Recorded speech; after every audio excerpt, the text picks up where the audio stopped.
Please help other people to find our videos by liking and subscribing and sharing amongst your tackle collecting friends.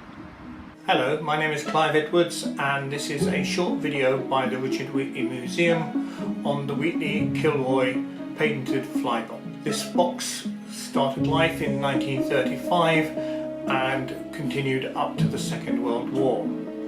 From the Second World War it was not made for a number of years until sometime late in the 1950s, early 1960s when it started life again, and a number of varieties were made up until the late 1980s. Please don't forget to like, share and subscribe to our channel to help promote Richard Wheatley collecting and the collecting of old fishing tackle in general.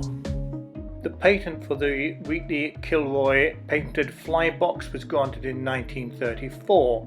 Wheatley-Kilroy was an inventor and engineer. Lancelot was a retired naval surgeon and tied salmon flies from an address in Tavistock. The Wheatley-Kilroy Fly Box first appeared in the 1935 catalogue. There are three versions of the first box with the large made in England on the end. The first type has the springs tight against the side of the box. The salmon fly gauge is slightly yellowish and held by 6 rivets. The Wheatley-Kilroy Patent Fly Box stamp appears on all of these boxes, which were intended for low water salmon flies.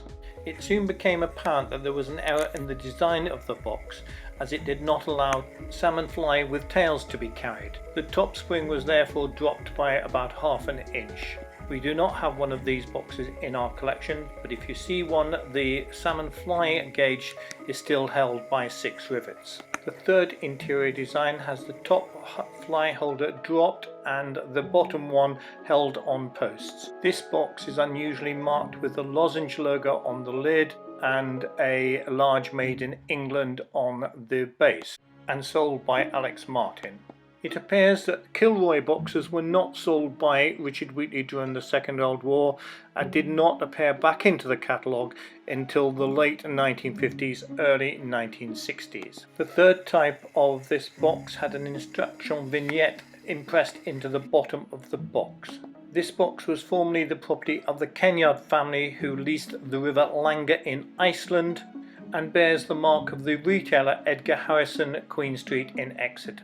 The fourth version of the interior is fitted into. A slightly more modern shape of the box is required, with the edges and corners becoming more rounded. This box had the Wheatley sales code 1604.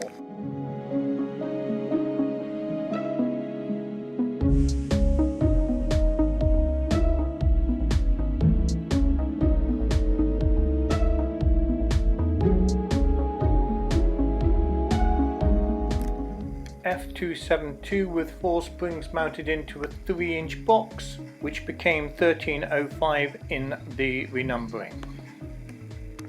F275 6 springs in protective holders in a 6-inch box. Small Made in England and Silm Alloy logos. F263 with 7 springs fastened to hangers and riveted onto plate. This was first made in 1936 and has the large Made in England logo. Unusually, Wheatley's made 2 boxes of a similar nature, and this is F263 with a different size spring. It also has the instructional vignette, small Made in England. F277 with 8 springs on protective holders, with small Made in England.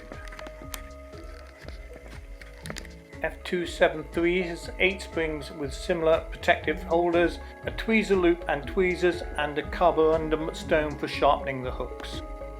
F2731 with 10 stainless steel springs. Both boxes have the small Made in England and Silm Alloy logo. There are 2 ventilated boxes. 2305 with 4 steel springs held into a standard 3-inch box by hollow rivets, and 2605 with 10 stainless steel springs held into a standard 6-inch box. Both boxes are from the original Wheatley collection.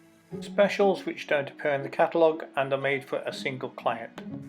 As F368 but with 5 stainless steel springs in the top, an empty compartment in the bottom for casts. as F330 4 3/4, but with a stainless steel spring in the base.